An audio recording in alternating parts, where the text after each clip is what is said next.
સુરતમાં આકાશી આફત બીજા દિવસે પણ મેઘમહેર ધબધબાટી બોલાવતા શહેરના લિંબાયત વિસ્તારમાં લોકોના ઘરમાં પાણી ઘૂસતા લોકોને સ્થળાંતર કરવાની નોબત આવી છે।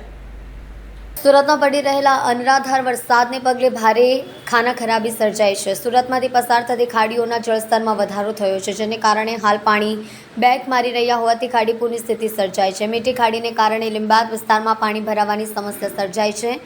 ઘરમાં પાણી ભરાઈ જતા લોકોને હાલાકીનો સામનો કરવો પડી રહ્યો છે। બીજી તરફ રસ્તો પાણીમાં ગરકાવ થઈ જવાને કારણે વાહન ચાલકોને પણ પરેશાનીનો સામનો કરવો પડી રહ્યો છે।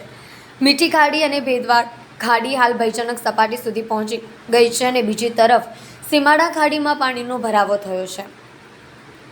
લિંબાયત વિસ્તારમાંથી પસાર થતી મીઠી ખાડીના પાણી નીચાણવાળા વિસ્તારમાં ફરી વળ્યા છે, જેને કારણે ઘરોમાં પાણી ઘૂસી જતા લોકોને ભારે હાલાકીનો સામનો કરવો પડી રહ્યો છે।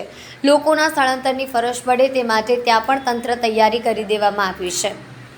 જો કે વરસાદ થોડીવાર વિરામ લઈને ફરી શરૂ થઈ રહ્યો હોવાથી લોકોની ચિંતામાં વધારો થયો છે।